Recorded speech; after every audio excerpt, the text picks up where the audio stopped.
السلام عليكم ورحمة الله وبركاته. نحمده ونصلي على رسوله الكريم. أما بعد فقد قال الله تبارك وتعالى في القرآن العظيم والفرقان المجيد. أعوذ بالله من الشيطان الرجيم. بسم الله الرحمن الرحيم.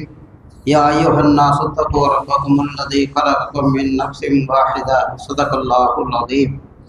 கண்ணியத்திற்குரிய அல்லாஹ்வின் நல்லடியார்களே, சலாம் என்னும் கருணையும் ஸலவாத் என்னும் இடேற்றமும் நம் உயிருக்கும் மேலான கண்மணி நாயகம் முஹம்மது ஸல்லல்லாஹு அலைஹி வஸல்லம் அவர்கள் மீது, அவர்கள் குடும்பத்தார்கள், கிளையார்கள் அனைவரும் மீது என்றென்றும் நிரந்தரமாக உண்டாவதாக.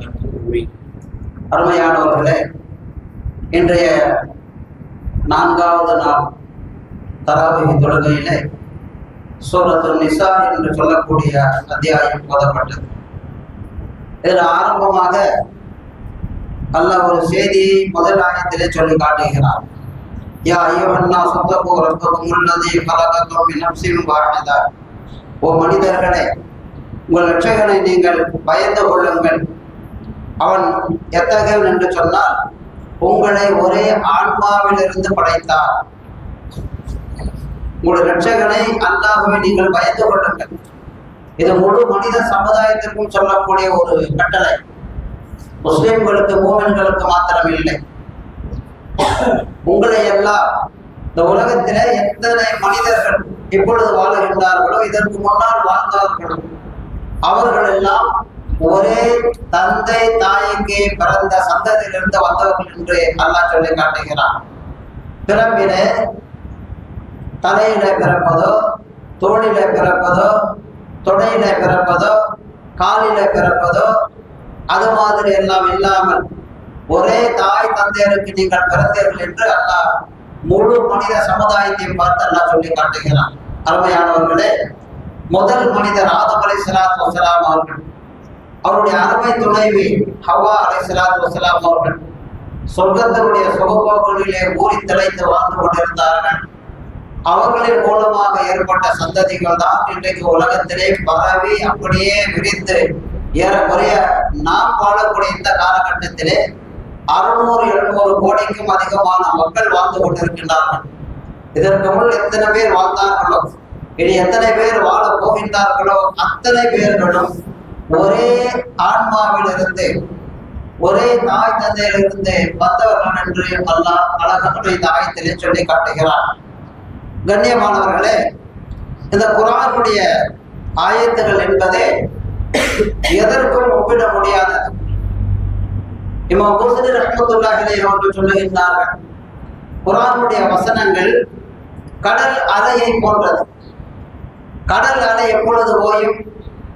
காற்றடிக்கவில்லை என்று சொன்னால் கூட அலை அடித்துக் கொண்டே இருக்கும். ஆறு வேறு, கடல் வேறு. ஆற்றில அலை இருக்காது, ஆனால் கடலில அலை இருக்கும். காற்று இல்லை என்று சொன்னாலும் அடித்து கொண்டே இருக்கும். அதே மாதிரி தான் இந்த குர்ஆன் ஆகிறது. புது புது அர்த்தங்கள் குர்ஆனுக்கு வந்து கொண்டே இருக்கும், ஓய்வில்லாமல் வரும் என்பதாக இமாம் புஸ்ரி ரஹ்மத்துல்லாஹி அலைஹி அவர்கள் தங்களுடைய குர்ஆனிலே சொல்லுகின்றார்கள். அந்த வகையில் நாம் பார்க்கின்றோம், இந்த முழு மனித சமுதாயமும் உலகத்திலே எப்படி வாழ வேண்டும், மனிதர்கள் மனிதர்களாக வாழ வேண்டும், மனிதர்கள் மனித தன்மை அற்றவர்களாக வாழக்கூடாது. அப்படி வாழ்ந்த காலம் தான் ஐயாமுல் ஜாஹிலியா காலம். கண்மணி நாயகம் ஸல்லல்லாஹு அலைஹி வஸல்லம் அவர்கள் வந்த அந்த காலம், அந்த காலத்தில் இருந்த அந்த மக்களுடைய மனநிலையை பார்க்கின்ற பொழுது ஒட்டுமொத்த மனித உரிமை மீறல்களையும் அவர்கள் மீறினார்கள். அவர்கள் செய்யாத தவறு இல்லை என்று சொல்லக்கூடிய அளவுக்கு அந்த காலத்திலே நடந்தது. அந்த காலத்திலே தான் ரசூலுல்லாஹி ஸல்லல்லாஹு அலைஹி வஸல்லம் அவர்கள் நபியாக அனுப்பப்படுகின்றார்கள்.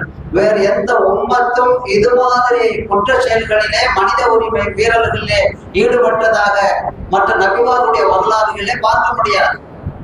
எல்லா விதமான பாவகாரங்களையும் ஒட்டுமொத்தமாக செய்த அந்த சமூகத்தை நபி ஸல்லல்லாஹு அலைஹி வஸல்லம் அவர்கள் எப்படி இந்த உலகத்திற்கு அறிமுகப்படுத்தினார்கள், மனித புனிதர்களாக. கண்ணியமானவர்களே, அல்லாஹ் ஒரு ஆயத்திலே சொல்லி காட்டுகிறான், வஹாதுல் யதாமா அம்வாலஹும் வலா ததபத்தலுல் ஹபீஸ பித்தய்யிப் வலா தஅகுலு அம்வாலஹும் இலா அம்வாலிக்கும் இன்னஹு கான ஹுபன் கபீரா. கண்ணியமானவர்களே, மனிதர்கள் என்று சொன்னால் உலகத்திலே நீதியோடும் நேர்மையோடும் வாழ வேண்டும். இந்த ஆயத்து இறக்கப்பட்ட பின்னணியை நாம் பார்க்கின்ற பொழுது, நபி ஸல்லல்லாஹு அலைஹி வஸல்லம் அவர்கள் மதீனாவில் இருக்கக்கூடிய நேரத்திலே கத்பான் என்று சொல்லக்கூடிய கிளையை கோத்திரத்தைச் சேர்ந்த ஒரு பெரிய செல்வந்தர் வாழ்ந்து கொண்டிருந்தார். அவருக்கு ஏகப்பட்ட சொத்து பத்துகள். ஆனால் அவருக்கு நோய்வாய்ப்பட்டு கடைசியிலே படுத்தபடியாக இருக்கின்றார். அந்த நிலையிலே தன்னுடைய உடன் பிறந்த சகோதரர் தம்பியை அழைத்து தன்னுடைய சிறு பிள்ளை ஒரு 5-6 வயது இருக்கும் தன்னுடைய மகனை தன்னுடைய தம்பியிடத்திலே சகோதரிடத்திலே ஒப்படைத்து விட்டு மரணம் அடைந்து விடுகின்றார். அவர் மரணம் அடைந்த பிறகு சிறிய தந்தையினுடைய கண்காணிப்பிலே இந்த சிறுவன் வளர்ந்து கொண்டு வாலிப வயதை அடைகிறார். வாலிப வயதை அடைந்த பிறகு சொத்திலே அவர் என்னுடைய தந்தையினுடைய சொத்தை நீங்கள் எனக்கு தாருங்கள் என்று கேட்கிறார். அப்பொழுது அந்த மனிதர், அந்த கத்துவான் கிளையை சேர்ந்த அந்த மனிதர் சிறிய தந்தை சொல்லுகிறார், உனக்கு எந்த பங்கும் தர முடியாது. சொத்து என்று வந்து விட்டால் இன்றைக்கு நாம் பார்க்கிறோம், நவீன காலம், நவீன உலகம், அறிவியல் முன்னேற்ற காலம். சொத்து என்று வந்து விட்டால் அதிலே பிரச்சனைகள், சண்டைகள், கோர்ட்டு கேசுகள், வழக்குகள், போலீஸ் நிலையத்துக்கு போவது, அடிதடி என்று முற்று பெறாத முடிவுறாத ஒரு பிரச்சனையாக தொடர்ந்து கொண்டே இருக்கிறது. இது அந்த காலத்திலேயும் இருந்தது. இப்படி சொன்ன பிறகு அந்த வாலிபர், தாயும் இல்லாமல் தந்தையும் இல்லாமல் இருந்த அந்த வாலிபர் தன்னுடைய தந்தையினுடைய பங்கை தனக்கு தர மறுக்கிறார் தன்னுடைய சிறிய தந்தை என்ற அந்த பிரச்சனையை நபி ஸல்லல்லாஹு அலைஹி வஸல்லம் சமூகத்திலே கொண்டு போய் சேர்க்கின்றார்கள். அந்த நேரத்தில் தான் இந்த ஆயத் இறக்கப்படுகிறது. வஹாதுல் யதாமா அம்வாலஹும் வலா ததபத்தலுல் கபீஸ பில் தைம் வலா தஅகுலு அம்வாலஹும் இலா அம்வாலிக்கும் இன்னஹு கான உபன் கபீரா. மேலும் அனாதைகளுக்கு அவருடைய பொருள்களை கொடுத்து விடுங்கள். உங்களுடைய கைவசத்திலே ஒப்படைக்கப்பட்டிருந்தால் அமானத்தாக அந்த சொத்தை பராமரிப்பதற்காக வேண்டி உங்களிடத்திலே ஒப்படைக்கப்பட்டிருந்தால் அந்த சொத்து அனாதை என்று ஏன் வருகிறது என்று சொன்னால், தாயும் இல்லை தந்தையும் இல்லை என்று சொன்னால் அவருக்கு அனாதை.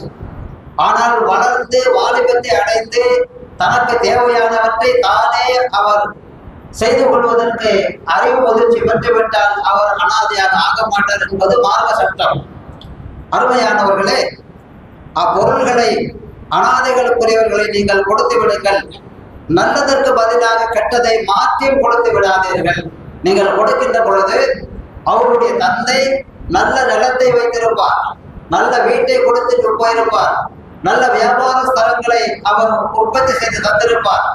தந்தை போன பிறகு உங்களுடைய தந்தை எதையெல்லாம் கொடுக்கவில்லை, இதை நான் உற்பத்தி செய்தது, என்னுடைய முயற்சியினால் வந்தது என்று நல்லதை எல்லாம் எடுத்துக்கொண்டு விளைச்சல் இல்லாத நிலத்தை கொடுப்பது, வியாபாரம் இல்லாத கடையை கொடுப்பது,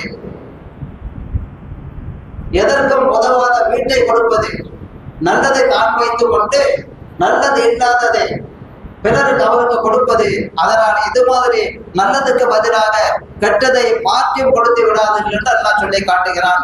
உங்களுடைய பொருட்களுடன், உங்களுடைய பொருட்கள் இருக்கின்றனவா, உங்களுடைய பொருட்களுடன் அவர்களுடைய பொருட்களையும் சேர்த்து சாப்பிட்டு விடாதீர்கள்.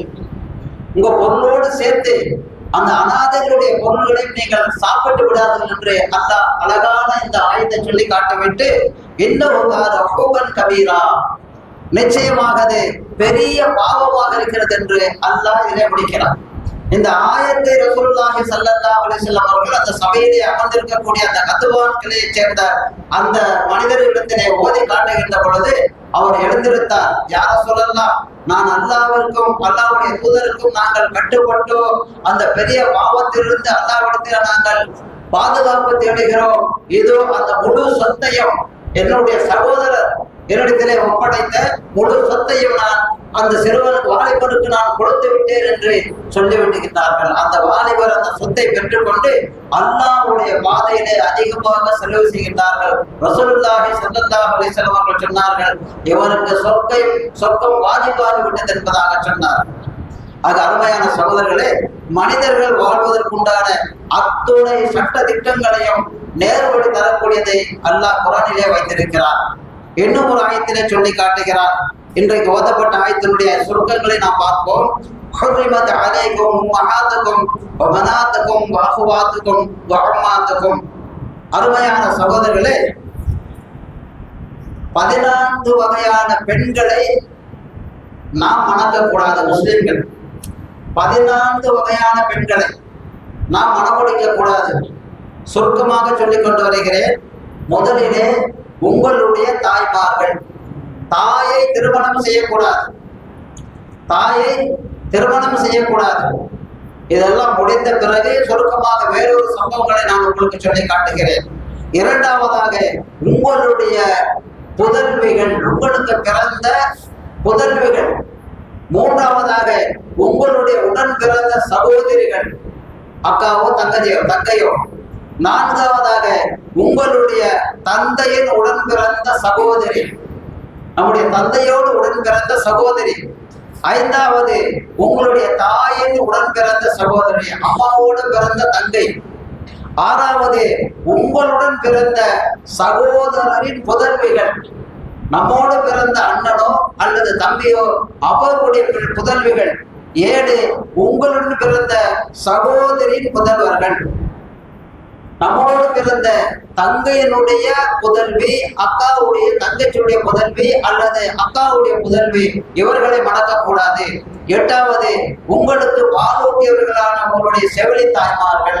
குழந்தைக்கு பால் இல்லை, மாற்றாந்தாயிடத்திலே பால் குடித்திருக்கும். அப்படி பால் குடித்தால் அது பால் குடி உறவிலே அது அந்த குடும்பத்திலே உள்ள பெண்களை மணப்பதற்கு தடை செய்யப்படுகிறது. ரசூலுல்லாஹி ஸல்லல்லாஹு அலைஹி வஸல்லம் அவர்களிடத்திலே சொல்லப்பட்டது, ஹம்ஸா ரலியல்லாஹு அவருடைய மகளை நீங்கள் மணமுடித்துக் கொள்ளுங்கள் என்று சொன்னார்கள். ஹம்ஸா ரலியல்லாஹு அவர்கள் தன்னுடைய பெரிய தந்தை, தன்னுடைய தந்தையோடு பிறந்த உடன் பிறந்த பெரிய தந்தை சகோதரர் ரசூலுல்லாஹி ஸல்லல்லாஹு அலைஹி வஸல்லம் அவர்கள் சொன்னார்கள், அந்த அவருடைய புதல்வி பால் குடியில நாங்கள் சகோதரியாக இருக்கிறோம், அதனால் நான் மணமுடிக்க முடியாது என்று ரசூலுல்லாஹி ஸல்லல்லாஹு அலைஹி வஸல்லம் அவர்கள் சொன்னார்கள். அது மட்டுமில்லை, மதீனாவிலே 2 பேர் தம்பதிகள், இளம் தம்பதிகள் நடந்து வருகின்றார்கள் மதீனாவுடைய வீதியில். அதிலே மக்காவை சேர்ந்த ஒரு சஹாபி சொல்லுகிறார், அந்த வாலிபனை பார்த்து, நீ இன்னாருடைய மகன் தானே, என்ன வீட்டு பிள்ளை தானே? ஆம், இன்னாருடைய மகன் தான் நான். அந்த பெண்ணை பார்த்து கேட்கிறார், நீங்கள் இன்னாருடைய மகள் தானே? ஆம், நானும் இன்னாருடைய மகள். நீங்கள் இருவரும் யார்? நாங்கள் கணவன் மனைவி. இல்லை இல்லை, அது கூடாது. காரணம், நீ சிறு வயதாக இருக்கின்ற பொழுதிலே இவருடைய தாயாரிடத்தில் நீங்கள் பால் அருந்திருக்கின்றீர்கள். பால் குடி முறையிலே இது மனவிலக்கு விளக்கப்பட்டிருக்கிறது. அவரை மணக்கக்கூடாது. இதுக்கு திருமணம் செய்தது தவறு என்பதாக சொல்லக்கூடிய நேரத்திலே இந்த செய்தி ரசூலுல்லாஹி ஸல்லல்லாஹு அலைஹி வஸல்லம் போன பிறகு அவர் சொல்வது உண்மைதான், நீங்கள் மனவிலக்கு பெற்றுக் கொள்ளுங்கள் என்பதாக அவர்களை பிரித்தார் என்பதாக நாம் வரலாறு சொல்லுகிறது. ஆக கண்ணியமானவர்களே, அடுத்ததாக 10வது உங்களுடைய மனைவியரின் தாய்மார்கள், மாமியார். 10வதாக உங்களுடைய மனைவியரின் தாய்மார்கள். 11 நீங்கள் எந்த பெண்ணுடன் உடலுறவு கொண்டீர்களோ, எந்த பெண்ணுடன் உடலுறவு கொண்டீர்களோ அத்தகைய பெண்களுக்கு அவர்களுடைய முந்தைய கணவன்கள் மூலமாக பிறந்து உங்களுடைய மடியிலே உங்களிடத்திலே வளர்ந்து கொண்டிருக்கக்கூடிய உங்களுடைய பெண் மக்கள். இவர் 2வதாக ஒரு நிக்கா முடிப்பார். அவருக்கு ஒரு பெண் குழந்தை இருக்கும். அந்த பெண் குழந்தையை மணக்கக்கூடாது என்று அல்லாஹ் சொல்லி காட்டுகிறார். 12வதாக உங்களுடைய முதுகன் தட்டில் இருந்து தோன்றிய உங்களுடைய புதல்வர்களின் மனைவிகள். உங்களுடைய முதுகன் தட்டு என்று சொன்னால் அந்த விந்து துளி பாய்ந்து வரக்கூடியது முதுகன் தட்டிலே தான். இதனுடைய ஆழமான அர்த்தமான கருத்துகள் பொதிந்திருக்கிறது. காரணம், ரசூலுல்லாஹி ஸல்லல்லாஹு அலைஹி வஸல்லம் அவர்கள் ஸைத் ரலியல்லாஹு அதாவது வளர்ப்பு மகனாக ஸைத் இப்னு ஹாரிஸாவை கல்கணப்படுத்துகின்றார்கள். அந்த நேரத்திலே ரசூலுல்லாஹி ஸல்லல்லாஹு அலைஹி வஸல்லம் அவர்களுக்கு சொல்லப்படுகிறது, அதாவது தன்னுடைய வளர்ப்பு மகனாக இருந்தால் சொந்த மகனாக எடுத்துக்கொள்ள முடியாது. வளர்ப்பு மகனை சொந்த மகனாக ஆக்க முடியாது. அருமையான சகோதரர்களே, அந்த சட்டம் வந்த பிறகு இதுதான் வருகிறது, உங்களுடைய முதுகத்தட்டில் இருந்து வந்த புதல்வர்களுடைய மனைவிகள், அவருடைய மனை மணக்கக்கூடாது. அப்போ வளர்ப்பு பிள்ளையாக இருந்தால் அவருடைய மனைவியை நாம் மணந்து கொள்ளலாம் என்ற சட்டம் இருந்த காரணத்தினால் ரசூலுல்லாஹி ஸல்லல்லாஹு அலைஹி வஸல்லம் அவர்கள் ஸைத் ரலியல்லாஹுடைய மனைவி ஸைனப் அவர்களை திருமணம் செய்ததாக நாம் வரலாற்றிலே பார்க்கிறோம். 13ஆக உடன் பிறந்த 2 சகோதரிகளுக்கிடையே நீங்கள் விவாகரத்தின் மூலம் ஏக காலத்தில் ஒன்று சேர்ப்பது உங்கள் மீது விளக்கப்பட்டுள்ளது. ஒரே நேரத்திலே உடன் பிறந்த அக்காவையும் தங்கையையும் திருமணம் செய்வது ஹராம் விளக்கப்பட்டிருக்கிறது என்பதாக எல்லாம் சொல்லி காட்டுகிறார். சகோதரி, மூத்த சகோதரி அக்காவை திருமணம் முடித்திருப்பார். அவர் மௌத்தாகிவிட்டால் அவர் உடன் பிறந்த சகோதரி நிக்காஹ் செய்து கொள்ளலாம். அல்லது அதாவது மூத்த மனைவி நோய்வாய்ப்பட்டு இல்லறத்திற்கு தகுதியற்றவராக ஆகிவிட்டால் மனவிலக்கு பெற்று தலாக் முடிந்த பிறகு உடன் பிறந்த சகோதரி அவர் வேறு நிக்காஹ் செய்து கொள்ளலாம்.